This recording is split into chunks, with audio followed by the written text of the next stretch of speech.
وَقَضَىٰ رَبُّكَ أَلَّا تَعْبُدُوا إِلَّا إِيَّهُ، اور تمہارے رب نے یہ بات طے کر دی تھی کہ مت پوجنا کسی کو سوائے اس کے. پہلی کمانڈ تھی توحید.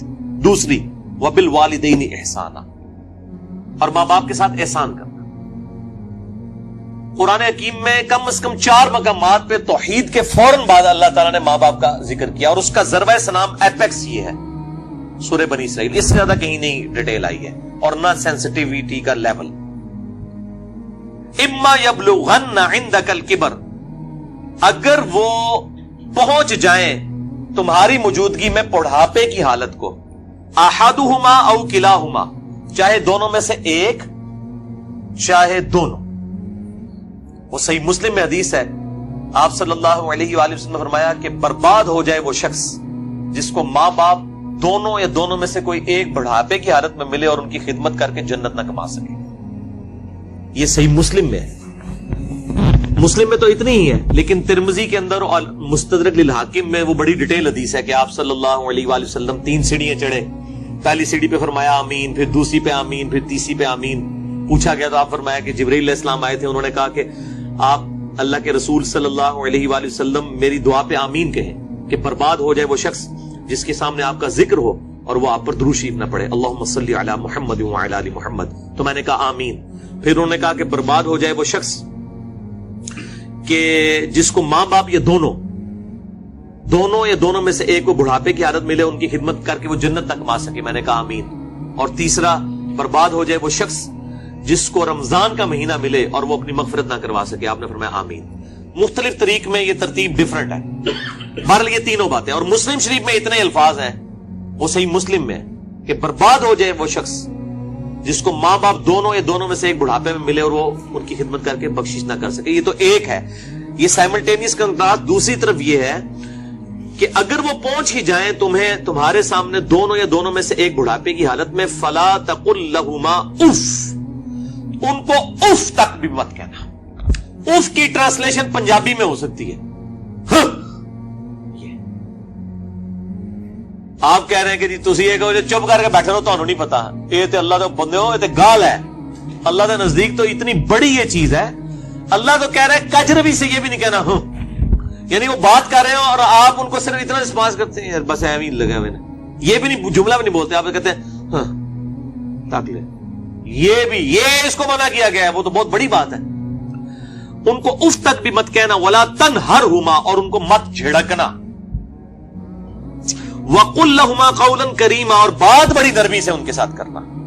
وَاخْفِضْ لَهُمَا جَنَاحَ الذُّلِّ مِنَ الرَّحْمَةِ، اور اپنے عاجزی کے ساتھ کندھے جھکا کے رکھنا ان کے سامنے. یعنی آپ غیر اللہ کے سامنے جھک نہیں سکتے اتنا کہ آپ کے ہاتھ گھٹنوں تک لگ جائیں. ماں باپ کے سامنے بھی آپ اتنا جھکیں کہ ہاتھ گھٹنوں تک نہ لگیں، یعنی حالت رکوع نہ بنے. اس سے پہلے یعنی آپ نے ایسے ان کے سامنے رہنا، جی ابا جی، جی امی جی، اس طرح اپنے عاجزی کے ساتھ کندھے جھکا کے رکھنا. وَقُلْ رَبِّ ارْحَمْهُمَا كَمَا رَبَّيَانِي صَغِيرًا، اور ان کے لیے دعا کرنا ہے رب ان دونوں پر رحم فرما جس طرح بچپن میں انہوں نے مجھے رحم کر کے پالا تھا. اور یہ وجہ بھی بتا دی کہ بچپن میں چونکہ انہوں نے پالا ہوا ہے، سب سے لاچار انسان کا بچہ ہے. بلی کے بچے کو آپ اس ٹیبل پہ رکھ دیں نیچے نہیں گرے گا، اور انسان کا آپ سال کا بچہ بھی رکھ دینا، وہ اگر کروٹ لیتا ہے تو گر پڑے گا. اس کو نہیں عقل کہ میں نے نیچے گرنا ہے یا نہیں گرنا. اتنا لاچار ہے انسان. اسی لیے انسان کے ماں باپ کو اتنا حق دیا گیا، چاہے وہ مشرک ہی کیوں نہ ہو. دنیاوی معاملے میں ان کے ساتھ معروف طریقے سے چلنا ہے. یہ حضرت لقمان کی جو نصیحت ہے، میرا بھی وہ لیکچر بھی ریکارڈ ہوا ہے، مسئلہ 176 میں نے بتایا.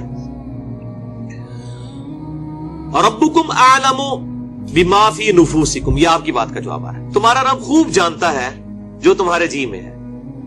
ان تکونوا صالحین، اگر تم نیکوکار ہو، اچھے ہو، یعنی تمہاری عادت نہیں ہے بدتمیزی کرنے کی، کبھی کبھار کوئی تھوڑا سا سکپ آف لینگویج یا سلپ آف ٹنگ ہو جاتی ہے، فَإِنَّهُ كَانَ لِلْأَوَّابِينَ غَفُورًا، تو پھر بے شک اللہ تعالیٰ توبہ کرنے والوں کی توبہ کو قبول کرتا ہے.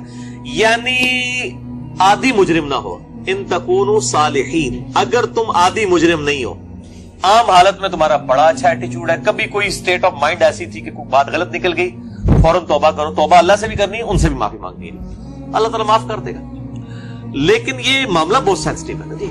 اب دیکھیں کہ ہم دنیاوی معاملات میں بھی، یعنی سوئی گیس کی وجہ سے آپ کو پتا ہے کتنے لوگ ہیں جن کے ساتھ ایشو بنتے ہیں. ہم کتنے وہمیوں کی طرح رات کو چیک کرتے ہیں، یار کوئی یعنی کوئی کہیں پہ پائلٹ کھلا نہ رہ جائے، یا ہیٹر جلتا ہوا نہ چھوڑ دیں پیچھے سے، وہ اگر لوڈ شیڈنگ ہوئی اور پھر گیس آئی تو آپ پتہ کتنے لوگ ہر سال مرتے ہیں. کتنی احتیاط کی جاتی ہے. چھوٹے بچوں کے سامنے ماچس لائٹر نہیں رکھا جاتا، تو احتیاط کرتے ہیں. تو آپ دیکھیں اس طرح کے اگر آپ احتیاط ماں باپ کے بارے میں کر رہے ہیں تو شاید سالوں میں کبھی ایک دفعہ ہو، لیکن ہر ہفتے ہی جھڑپ ہو جاتی ہے، یا جب معاملہ ہوتا ہے تب جھڑپ ہو جاتی ہے، تو اس کا مطلب ہے ان تکونوا صالحین نہیں ہے آپ، لہذا آپ کی توبہ بھی کوئی قبول نہیں ہے، توبہ بھی نہیں ہے جب تک کہ ماں باپ صحیح طریقے سے معاف نہ کرے اور اپنی روش صحیح نہ کر لی جائے. تو اس میں یہ بہتر، یہ میں نے بھی دیکھا ہے، مطلب میری بھی ایک بڑی ایکسٹروورٹ نیچر ہے، تو مطلب بعض اوقات ماں باپ کو یعنی ایک بچپنے کی طرف سورہ حج میں آتا ہے کہ اللہ تعالیٰ رذیل عمر تک لٹا دیتا ہے کہ کئی چیزیں جاننے کے بعد کچھ نہ جانے. بوڑھے اور بچے برابر ہوتے ہیں. میری بھی یعنی الحمدللہ دادی ماں کی عمر 90 سال ہو چکی ہے. میں یعنی آج سے 10 سال پہلے دیکھتا ہوں اور اب ان میں کافی فرق آیا، یعنی بالکل بچوں والی آتے ہیں، چھوٹی چھوٹی بات کو مائنڈ کرنا. تو میں اپنے ماں باپ کو بھی سمجھاتا رہتا ہوں، وہ ابھی بھی ان کے ساتھ اسی طرح مقابلہ کر رہے ہوتے ہیں ادب کے دائرے کے اندر. تو میں ان کہتا ہوں ان کے ساتھ مقابلہ بنتا ہی نہیں ہے. جیسے چھوٹا بچہ تو آپ کو 5 دفعہ پوچھے گا کہ بابا یہ کیا ہے، تو آپ بتائیں گے پیار سے، پھر اس کی بھی آگے سے وہ کیڑے نکالے گا. تو اب وہ کئی بار بھول جاتی ہیں، مجھ سے بار بار پوچھ رہی ہوتی ہیں، تو میرے سامنے یہ آیات ہوتی ہے نا، تو میں وہ 10 دفعہ ایک بات اگر مجھ سے پوچھتی ہیں نا تو میں 10 بار جواب دیتا ہوں. میں یہ نہیں کہتا میں تو نکال بھی دسیا سی، کیونکہ ظاہر ہے کہ اس عمر میں پہنچ کے رذیل عمر میں یہی کچھ ہو جاتا ہے. تو انسان کو یعنی بالکل پازیٹیو رہنا چاہیے، ڈرتے رہنا چاہیے، کیونکہ توحید کے بعد قرآن حکیم میں کم از کم 4 جگہ اللہ تعالیٰ نے ماں باپ کے حق کا ذکر کیا ہے، اور جنت اور دوزخ ڈیپینڈنٹ ہو گئی ہے. ٹھیک ہے جی، اس حوالے سے تو بہت احتیاط کرنی چاہیے. سر اب اگر ایسا ہو چکا ہو اور والدین سے معافی بھی نہ مانگ سکے انسان، اور والدین زندہ نہیں سر، ظاہر ہے معافی اسی صورت میں نہیں مانگ سکتا نا اس وقت اس اسٹیج پہ. نہیں، بعض لوگ اس لیے بھی نہیں مانگ سکتے کہ وہ ماں باپ کو چھوڑ کے دوسرے ملک چلے گئے ہوتے ہیں. ہاں یہ بھی ممکن. تو وہ کلیریفیکیشن ضروری ہے. دیکھیں ماں باپ سے اگر ایسا ہو گیا تو فوراً سے پہلے ماں باپ کے لیے دعائیں مغفرت کرے اور ان کی طرف سے صدقہ اور خیرات کرے. جیسا کہ سنن ابن ماجہ میں حدیث ہے کہ یہ صحیح سند کے ساتھ ہے کہ ایک شخص کے مرنے کے بعد جنت میں کچھ درجے بلند کیے جاتے ہیں.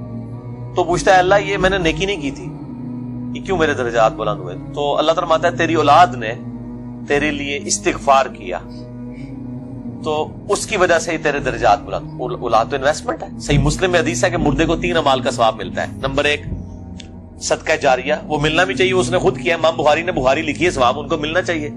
میری اب ویڈیوز ریکارڈ ہو رہی ہیں، میرے مرنے کے بعد بھی لوگ دیکھیں گے، اس کا ثواب مجھے ملنا چاہیے، کیونکہ میں نے الحمدللہ اس پہ محنت کر کے اللہ کے لیے اخلاص کے ساتھ ریکارڈنگ کی ہے. تو میرا ہی عمل ہے، مجھے مل رہا ہے، مرنے کے بعد بھی ملے گا. نمبر 2 علم کی بات، جیسے امام بخاری نے اب صحیح بخاری لکھی ہے تو وہ علم لوگوں تک پہنچایا ہے، ان کو مرنے کے بعد بھی ثواب ملے. کسی نے مسجد کے اندر کوئی پنکھا لگوایا ہے، صدقہ جاریہ ہے، مرنے کے بعد ثواب ملے. اور تیسرا کیا گیا؟ نیک اولاد. نیک اولاد جو دعا کرتی ہے، نیک اولاد جو صدقہ کرتی ہے. مسئلہ نمبر 74 میرا بڑے لوگ دیکھ چکے ہیں، لاکھ سے زیادہ اوپر اس کے ویورز ہیں اور اس کے کلپس تو لاکھوں تک ہیں. اس میں نے بتایا کون کون سے موڈ ہیں میت تک نفع پہنچانے کے. صدقہ و خیرات ماں باپ کی طرف سے کریں تو انشاءاللہ قیامت الدین اللہ تعالیٰ آپ کے ماں باپ کو آپ سے راضی کر دے گا.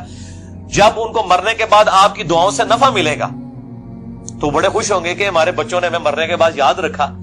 اور آپ کی دعاؤں کی برکت سے اگر وہ مشکل میں ہے مرنے کے بعد خدا نہ خواستہ اور وہ آسانی میں آ جاتے ہیں، اور اگر وہ آسانی میں ہے تو اس سے زیادہ آسانی میں چلے جاتے ہیں، تو وہ خود بخود آٹومیٹکلی خوش ہوں گے کہ میرے پتر نے میرے واسطے کیتا ہے، تو اللہ تعالیٰ ان کو راضی کر دے گا. اور ایک دوسری حدیث جو ابو داؤد میں ہے کہ ماں باپ اگر مر جائیں تو ماں باپ کے قریبی رشتہ داروں کے ساتھ اس نے سلوک کرو. ماں مر گئی ہے، خالہ کے ساتھ اس نے سلوک کرو. باپ مر گیا تو چچا اور تایا کے ساتھ اس نے سلوک کرو. ایکویلنٹ وہ بھی چیز ان کے لیے آرام کا باعث ہے. اور دعا کریں، یہ جو دعا میں نے پڑھی ہے، رب ارحمہما، اے رب ان دونوں پر رحم فرما، کما ربیانی صغیرا، اے اللہ جب میں بچپن میں چھوٹا بچہ تھا جس طرح انہوں نے مجھ پر رحم کیا تو بھی ان پر رحم فرما. یہ آپ تشہد میں دعا لازم کریں، ہم تو مانگتے ہیں، چاہے ماں باپ زندہ ہیں مر چکے ہیں، دونوں صورتوں میں ماں باپ کے لیے دعا کرنی ہے. ہم لوگ سمجھتے ہیں بندہ مر جائے ادھر سے دعا کرنی ہے، اور بھائی زندہ ہے جڑا یہ مر گیا ہے، دونوں صورتوں میں دعا تو کرنی ہے. دعا کی ضرورت تو زندوں کو زیادہ ہے، اس لیے کہ مرنے والے تو چلے مر گیا، زندے بندے جو ہے وہ اس کے پاس تو چانس ہے کہ وہ اللہ کی طرف لوٹ آئے اور وہ گمراہی کا راستہ چھوڑ کے اچھائی کا راستہ، اور اگر اچھائی کے راستے پہ تو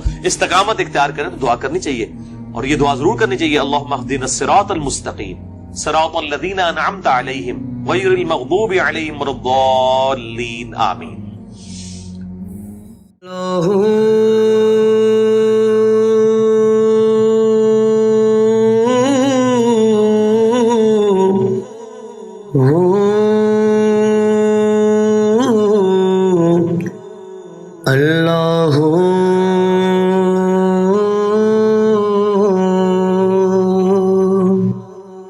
سجنا باجو ذات صفاتاں عشق دیاں وکری کلی دن تے راتاں عشق دیاں